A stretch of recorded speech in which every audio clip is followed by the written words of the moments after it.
সুনীল গঙ্গোপাধ্যায়ের কবিতা কেউ কথা রাখেনি। জীবনে প্রচুর কথা আমরা দিয়ে ফেলি। কিছুদিন আগে অনেকগুলো দিন গেছে, তার মধ্যে প্রমিস ডে গেছে, আমরা নিজেরাও অনেক কথা দিই। কিন্তু বিষয়টা হলো, আমার একটা কথা খুব মনে হয়, কথা আমরা দিই কথা ভাঙার জন্য। কথা দেওয়া আর কথা ভাঙা এই দুটো যেন কোথাও পরস্পরের সাথে জুড়ে আছে। সময় চলে যায়, কথাগুলো থেকে যায়, কথাগুলো রাখে না কেউ। কেউ কথা রাখেনি। সুনীল গঙ্গোপাধ্যায়।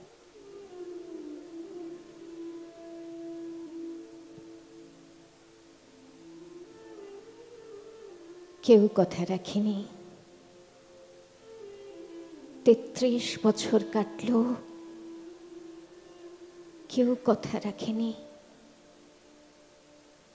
ছেলেবেলায় এক পুষ্টমী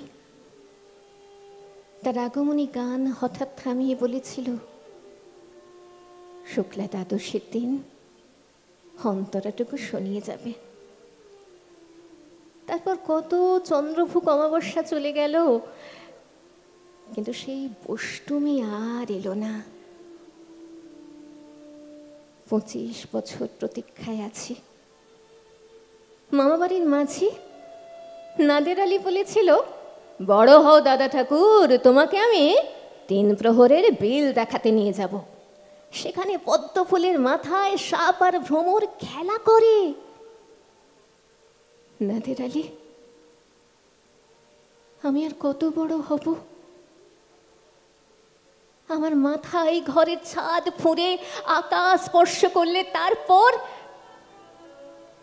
তারপর তুমি আমায় ৩ প্রহরের বিল দেখাবে? একটাও রয়্যাল গুলি কিনতে পারিনি কখনো। লাঠি লজেন্স দেখিয়ে দেখিয়ে চুষেছে লস্কর বাড়ির ছেলেরা।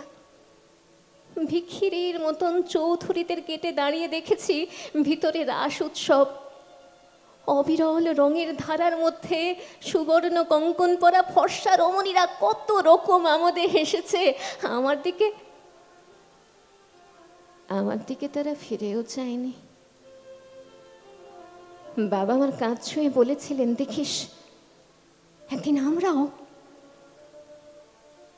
বাবা এখন অন্ধ, আমাদের দেখা হয়নি কিছুই। সেই রয়্যাল গুলি, সেই লাঠি লজেন্স, সেই রাস উৎসব আমায় কেউ ফিরিয়ে দেবে না। বুকের মধ্যে সুগন্ধি রুমাল রেখে বরুণা বলেছিল, যেদিন আমায় সত্যিকারের ভালোবাসবে সেদিন আমার বুকেও এরকম আদরের গন্ধ হবে।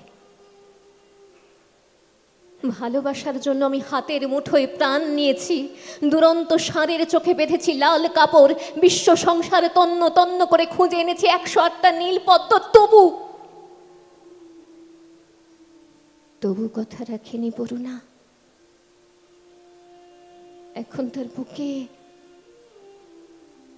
শুধুই মাংসের গন্ধ। এখনো সে যে কোনো নারী। কেউ কথা রাখেনি। ৩৩ বছর কাটলো, কেউ কথা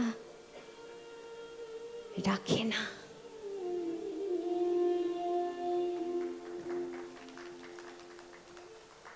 এই কবিতায় হাততালির দরকার নেই। কবিতা কিছু কিছু থাকে, কিছু গান, কিছু কবিতার পর নীরবতা সেটা ভীষণ ডিম্যান্ড করে। সেখানে আর কোনো উচ্ছ্বাস দরকার পড়ে না।